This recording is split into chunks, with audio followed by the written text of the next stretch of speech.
Good morning Charkhi Dadri. करते हैं फटाफट प्रशासन की अहम खबरों की तरफ रुख।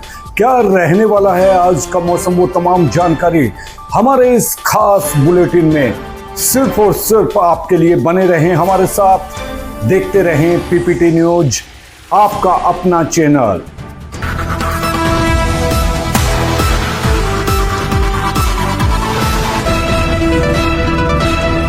25 सितंबर को अश्विनी कृष्ण पक्ष की उदय तिथि है, अष्टमी और बुधवार का दिन है। अष्टमी तिथि आज दोपहर 12:11 तक रहेगी। मौसम, पिछले हफ्ते झमाझम बारिश के बाद हमारे देश के कई हिस्सों में मौसम का मिजाज बदलता नजर आ रहा है। जहां बारिश के मौसम को सुहावना बना दिया था, वहीं अब गर्मी और उमस ने फिर से दस्तक दे दी है। भारतीय मौसम विज्ञान विभाग IMD के अनुसार अगले कुछ दिनों तक देश के विभिन्न क्षेत्रों में अलग अलग मौसम रहेगा। कहीं गर्मी तो कहीं मौसम की हल्की बारिश की राहत का अनुभव देगी। तो आइए करते हैं मौसम की तरफ रुख। क्या रहने वाला है आज का मौसम, कहां पर बारिश होगी, कहां पर गर्मी होगी, वो तमाम जानकारी। पिछले हफ्ते झमाझम बारिश के बाद देश के कई हिस्सों में मौसम का मिजाज बदलता नजर आ रहा है। जहां बारिश ने मौसम को सुहावना बना दिया था, वहीं आज गर्मी और उमस ने फिर से दस्तक देती है। भारतीय मौसम विज्ञान विभाग IMD के अनुसार अगले कुछ दिनों तक देश के विभिन्न क्षेत्रों में अलग अलग मौसम देखने को मिलेगा। कहीं गर्मी और उमस लोगों को परेशान करेगी तो हल्की बारिश राहत का अनुभव देगी। आइए जानते हैं कि 25 सितंबर का मौसम कैसा रहेगा। दिल्ली और NCR में आज का दिन गर्मी और उमस भरा रहेगा। मौसम विभाग के मुताबिक आज आसमान में बादलों और धूप के बीच लुढ़क छुपी चलती रहेगी, लेकिन बारिश की संभावना बहुत कम है। अगले कुछ दिनों तक बारिश के आसार नहीं है, जिससे उमस और गर्मी का असर जारी रहेगा। हालांकि 25 सितंबर से मौसम में बदलाव की संभावना है और 27 सितंबर तक बारिश हो सकती है। तब तक लोगों को गर्मी से राहत मिलने की उम्मीद नहीं है।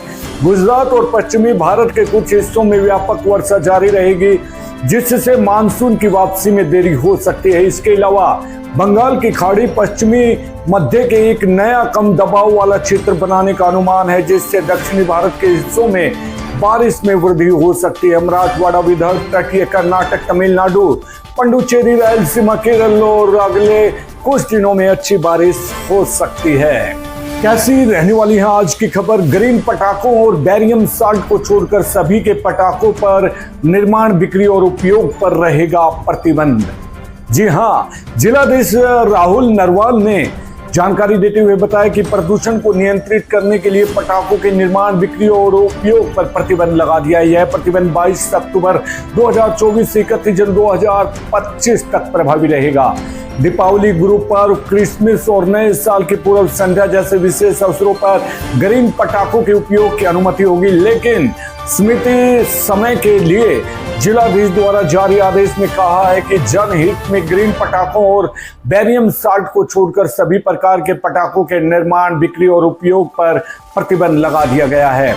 पारित आदेश में कहा गया कि भारतीय नागरिक सुरक्षा संहिता 2023 की धारा 163, विस्फोटक अधिनियम 1884 और विस्फोटक नियम द्वारा प्रदत्त शक्तियों के तहत 22 अक्टूबर 2024 से 31 जनवरी 2025 तक की अवधि के लिए ग्रीन पटाखों और बैरियम साल्ट को छोड़कर सभी प्रकार के पटाखों पर निर्माण और उपयोग पर प्रतिबंध रहेगा।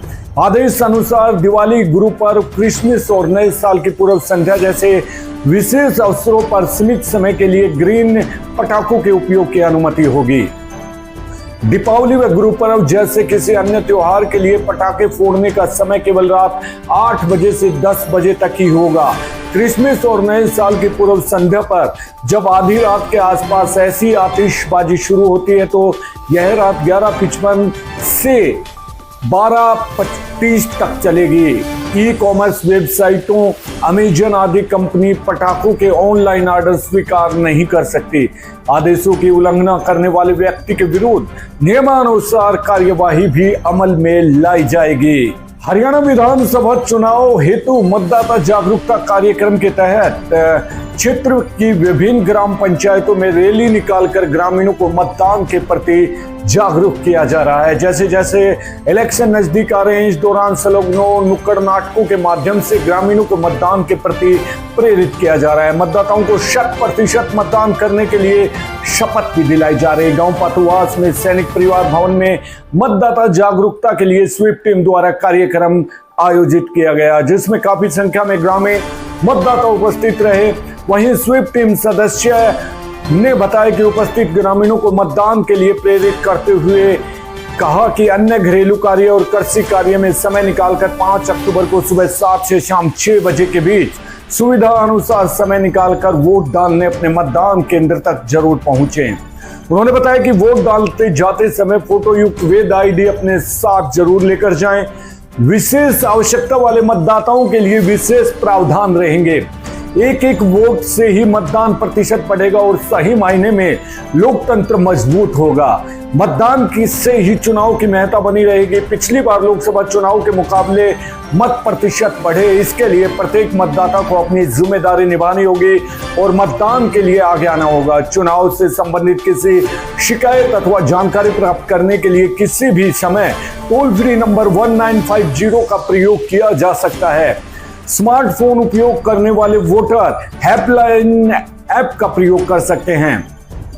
हमें बिना किसी भय, लोभ, लालच के मतदान करना चाहिए। अपने क्षेत्र के प्रत्याशी के बारे में जानकारी के लिए चुनाव आयोग की KYC ऐप का प्रयोग किया जा सकता है।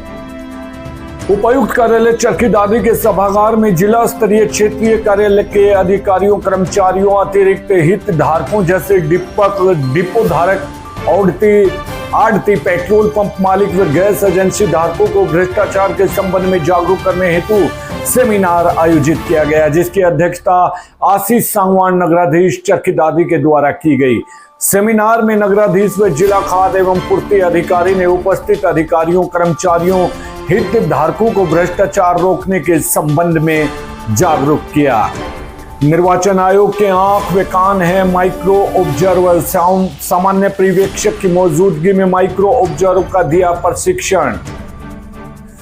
जिले के सामान्य पर्यवेक्षक बुधेश कुमार वैद्य की उपस्थिति में मंगलवार को सभी माइक्रो ऑब्जर्वर को प्रशिक्षण दिया गया और बताया गया कि मतदान के दिन उन्हें सीधे आयोग एवं पर्यवेक्षक की रिपोर्ट देनी है। इस दौरान जिला निर्वाचन अधिकारी एवं उपायुक्त राहुल नरवाल भी उपस्थित रहे।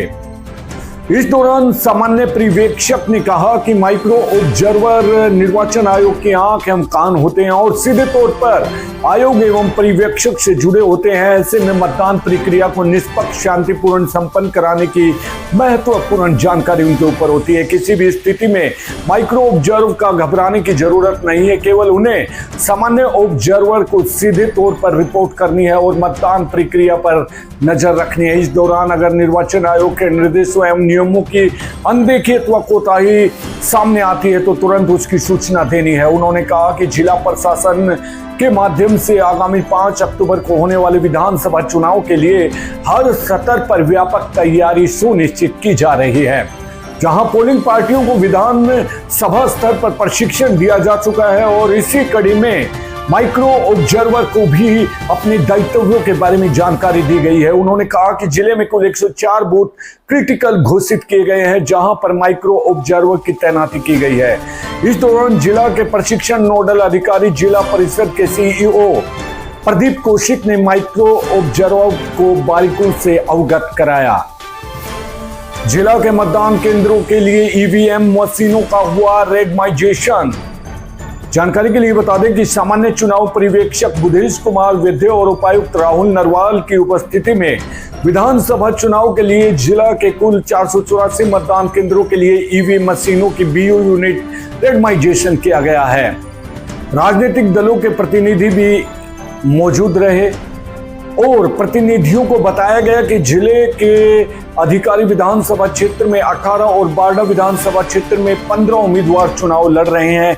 एक बैलेट यूनिट में अधिकतम 16 उम्मीदवार ही आ सकते हैं। नोटा के बटन को भी BU में शामिल किया जाता है, इसलिए बारडा विधानसभा में एक और दादरी विधानसभा के प्रत्येक बूथ पर 2-2 बैलेट यूनिट यानी बटन दबाने वाली मशीन लगानी होगी। साथ ही भारत निर्वाचन आयोग ने निर्देश दिए हैं कि हर एक विधानसभा क्षेत्र में 20% अतिरिक्त बैलेट कंट्रोल यूनिट रिजर्व में रखी जाएंगी तथा 30% वीवीपैट रिजर्व में रखे जाएंगे।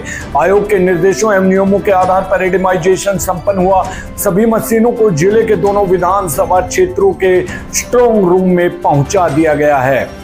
वोटर टर्नआउट ऐप से जाने रियल टाइम मतदान प्रतिशत। विधानसभा के अनुसार देखे सकेंगे वोटर टर्नआउट।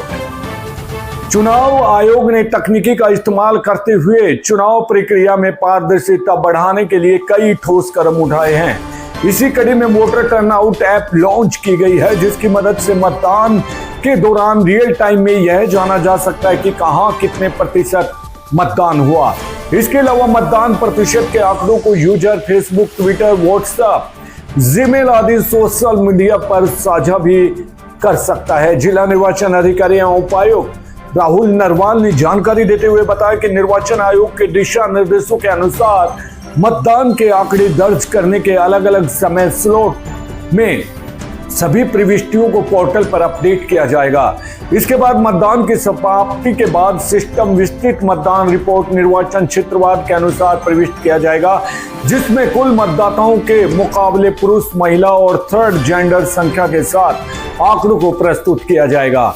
उन्होंने बताया कि वोटर टर्नआउट ऐप को गूगल प्ले स्टोर व एप्पल स्टोर से डाउनलोड किया जा सकता है। इसके अलावा चुनाव आयोग की वेबसाइट से भी यह ऐप डाउनलोड करने की सुविधा है।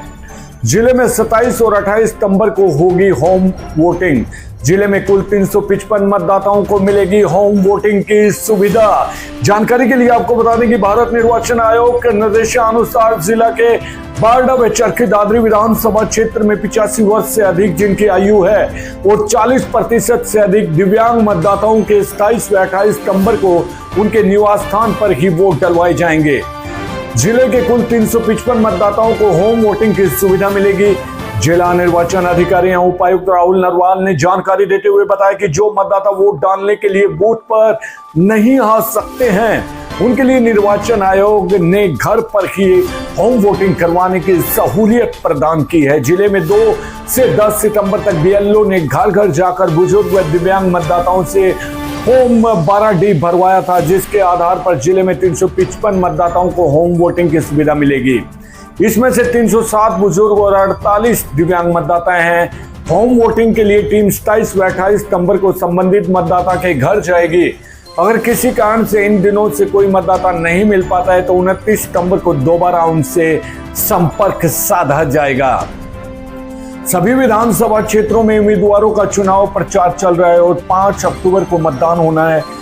इससे पहले कर्मचारियों और अधिकारियों की टीम में 12D फॉर्म जमा करवाने वाले बुजुर्ग व दिव्यांग मतदाताओं के घर जाकर होम वोटिंग की प्रक्रिया को मतदान की गोपनीयता के साथ पूरी करवाएंगे। उन्होंने बताया कि बारडा से कुल 170 और दादरी से कुल 185 मतदाताओं के घर जाकर वोट करवाया जाएगा। बारडा में 155 बुजुर्ग और 15 दिव्यांग मतदाता है और वहीं दादरी में 152 बुजुर्ग और 33 दिव्यांग मतदाता हैं जिनको होम वोटिंग की सुविधा मिलेगी। तो दोस्तों, ये है हमारी प्रशासन की अहम और पुख्ता खबरें। हर रोज ऐसी खबरें देखने के लिए हमारे चैनल को जरूर सब्सक्राइब करें। अगर आपको हमारा चैनल पसंद आता है तो लाइक कीजिए, अगर पसंद नहीं आता है तो कोई बात नहीं, उसको डिसलाइक कीजिए, क्योंकि दोनों आपकी प्रतिक्रिया हमारे लिए सर्वोपरि है। बने रहें हर रोज ऐसी खबरें देखने के लिए। कल फिर मिलते हैं नई खबरों के पिटारों के साथ। तब तक आप अपना ख्याल रखिए, सुरक्षित रहिए। नमस्कार।